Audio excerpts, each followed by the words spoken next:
सद्गुरु, हम छात्र अपने घरों में परिवार से मिलने वाले भावनात्मक सुख से दूर रहते हैं। अपने करियर के लिए हम बेहतर अवसर की खोज में बाहर जाते हैं। उसमें हम विपरीत लिंग का साथ खोजते हैं। कुछ लोग रिश्तों में पड़ जाते हैं जो धीरे धीरे शारीरिक अंतरंगता में बदल जाता है।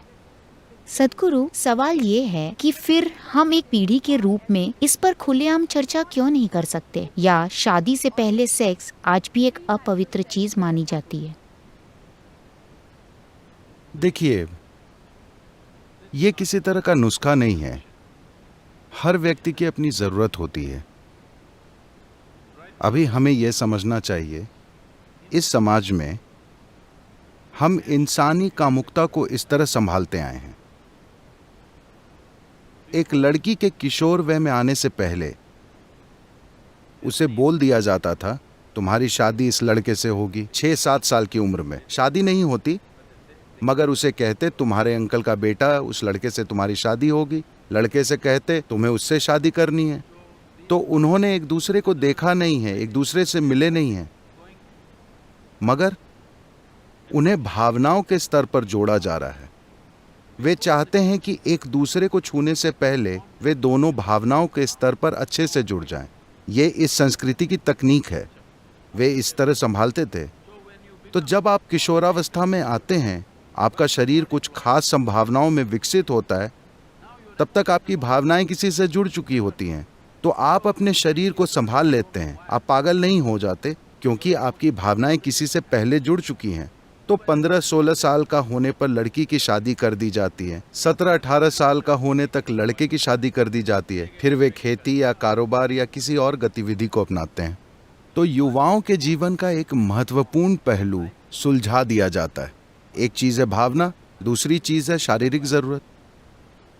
दोनों को कम उम्र में हल कर दिया जाता है। और उन दिनों 1-2 साल में बच्चे आ जाते थे, तो वो व्यस्त हो जाते थे और जीवन चलता रहता था। ठीक है, आज हमारा जीवन बदल गया है, क्योंकि जब तक आप शिक्षा पूरी करते हैं, अधिकांश लोग कम से कम 24-25 साल की उम्र में होते हैं। पीएचडी का मतलब है 30-35, मैं नहीं जानता कितनी। ये इस पर निर्भर करता है कि आपके प्रोफेसर कितने उदार हैं।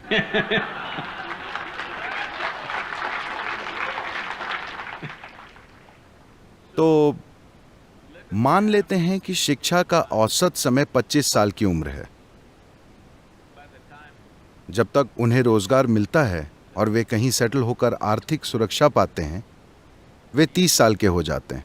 ठीक है, इंसान के हार्मोन 15 से 30 साल के बीच सबसे चरम पर काम करते हैं। आप लोगों को साधुओं की तरह जीना नहीं सिखा रहे। आप उन्हें कोई साधना नहीं सिखा रहे जिससे वे अपनी ऊर्जा को किसी दूसरी संभावना में बदल सकें और कुछ और प्राप्त कर सकें। ऐसी कोई चीज नहीं है। और लड़के लड़कियों के बीच नजदीकी है। अगर आप इस चीज का हल नहीं खोजना चाहते, तो आप एक अस्वस्थ समाज बनाएंगे। बहुत अस्वस्थ समाज, जो दुर्भाग्य से हमारे समाज में हिंसक तरीकों से व्यक्त हो रहा है, क्योंकि हमने इंसान की मूलभूत जरूरतों का हल नहीं खोजा है। पहली चीज है पोषण। अगर पोषण की समस्या हल हो जाए, आपको समझना चाहिए, पोषण का मतलब है जीवन चलाना। एक बार जीवित रहने की प्रक्रिया का हल हो गया, तो कुदरती रूप से ये प्रजाति कोई एक व्यक्ति नहीं, आप जिस प्रजाति के हैं वे प्रजनन की इच्छा करती है। इसे इसी तरह बनाया गया है। ये प्रजनन की चाहत इस प्रजाति के जीवित रहने के लिए है। अगर लोग प्रजनन नहीं करेंगे तो मानव नस्ल खत्म हो जाएगी, है ना? तो आपका शरीर और दिमाग कई चालें चलते हैं, और जब आप किसी को देखते हैं तो अचानक आपको लगता है वे सबसे खूबसूरत हैं, अचानक आपको लगता है कि वे सबसे शानदार हैं। बाद में आपको कई चीजें पता चलती हैं। Many things. मगर शुरू में सब कुछ अस्पष्ट होता है। देखिए, मैं बताता हूँ, मान लीजिए आप 10-11 साल के हैं। उस समय आपने लोगों को देखा तो वे बहुत साधारण दिखे। अचानक 14 साल की उम्र में किसी के शरीर का हर छोटा उभार अपने आप में एक पूरी दुनिया हो जाता है,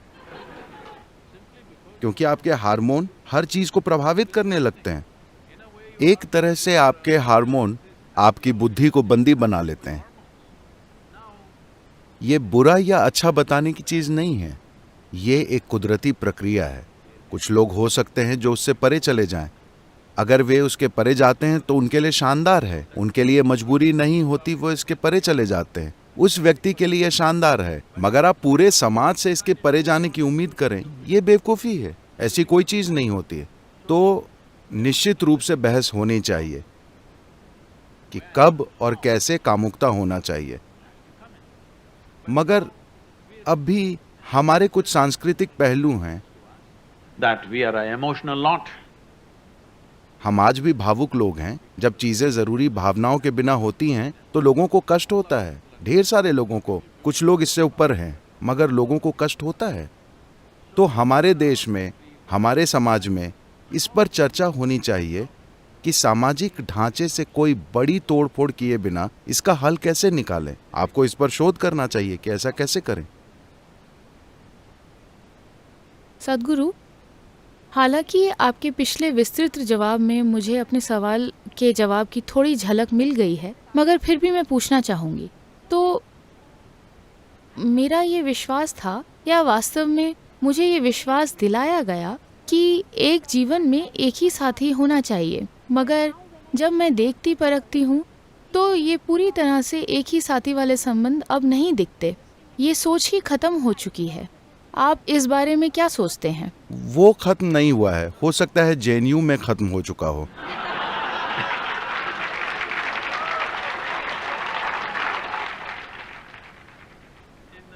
बाकी की दुनिया में ये वाकई खत्म नहीं हुआ है। Even if you go to United States, चाहे आप अमेरिका चले जाएं, जहां इतना खुलापन प्रतीत होता है, वहां भी जब लोग शादी करते हैं तो उन्हें विश्वास होता है कि ये जीवन भर के लिए है। लेकिन हाँ, 2 साल बाद जीवन समाप्त हो जाता है, ये दूसरी बात है। मगर जब वे शादी करते हैं तो उन्हें यकीन होता है कि ये जीवन भर के लिए है। तभी वे हीरे पर पैसे खर्च करते हैं। उन्हें लगता है कि ये जीवन भर की बात है। वे हीरे खरीदते हैं, मगर दुर्भाग्यवश कई वजहों से रिश्ते बिगड़ जाते हैं। और इतनी आसानी से उनके बिगड़ने की एक वजह यह है कि लोग काफ़ी बड़ी उम्र में एक दूसरे से मिल रहे हैं। देखिए, जब लोग कम उम्र में मिलते थे तब उनकी शख्सियत ठोस नहीं होती थी। वे 17-18 की उम्र में मिलते थे, तब 2 लोग बहुत आसानी से एक हो जाते थे। अब वे 30 की उम्र में मिल रहे हैं, दोनों ठोस हो चुके हैं, 2 ठोस चट्टानें।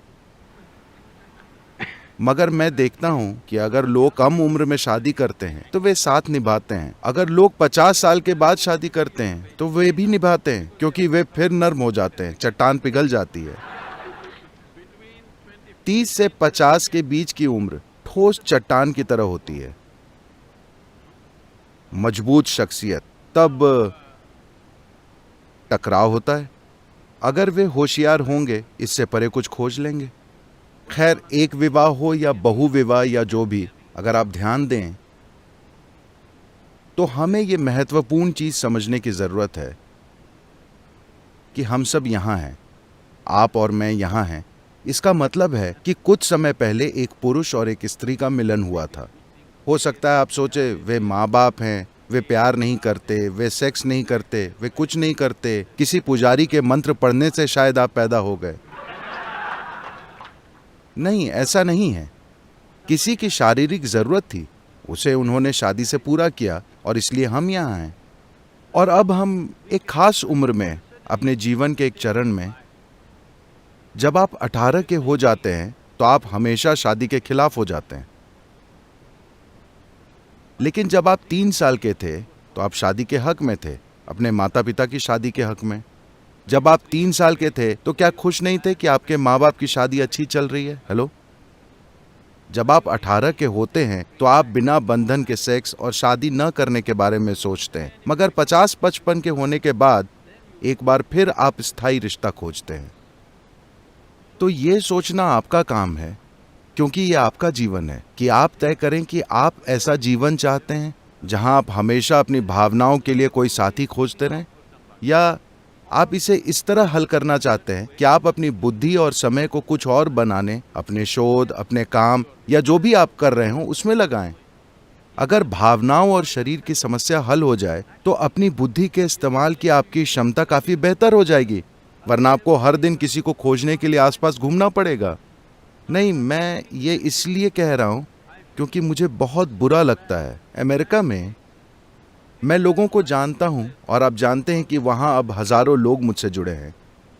40-45 की उम्र के लोग, मेरा मतलब महिलाएं, शानदार लोग, मगर वे इन चीज़ों में लगी हैं। इन दिनों सब कुछ ऑनलाइन होता है, वरना वे जाकर किसी बार में बैठकर इंतजार करती थीं। आज कोई आकर उन्हें ले जाएगा। ये बहुत भयंकर है। Tinder generation. I'm sorry? Tinder generation. आप इसे जो चाहें कहें, मगर मुझे लगता है कि ये बहुत दयनीय है कि 45 साल की स्त्री को एक उचित माहौल में प्रेम और सम्मान मिलना चाहिए। वो वहाँ बैठकर इंतजार करती है कि कोई अजनबी उसके रास्ते आए और वो अगले 10 मिनट में फैसला करने वाली है, जब वो उसकी ड्रिंक या डिनर का बिल चुकाता है। ये भयंकर दुख की बात है। ये भयंकर है कि आपकी कोई गरिमा नहीं रह जाती। इसका मतलब ये नहीं कि हर कोई उस रास्ते पर जाए, मगर आपको कोई सामाजिक ढांचा तोड़ने से पहले सभी के कल्याण के बारे में सोचना चाहिए। आपको सोचना चाहिए कि उसके बदले एक बेहतर ढांचा ला सकते हैं या नहीं। जीवन के किसी भी चरण में हर किसी को समझना चाहिए, चाहे वो सामाजिक ढांचा या राजनीतिक ढांचा या समाज का मनोवैज्ञानिक ढांचा, उसे तोड़ने से पहले हमें सोचना चाहिए कि क्या हमारे पास बेहतर विकल्प है। एक वैकल्पिक प्रणाली के बिना अगर आप मौजूदा ढांचे को तोड़ेंगे जो काफी अच्छा चल रहा है, तो सब अस्त व्यस्त हो जाएगा।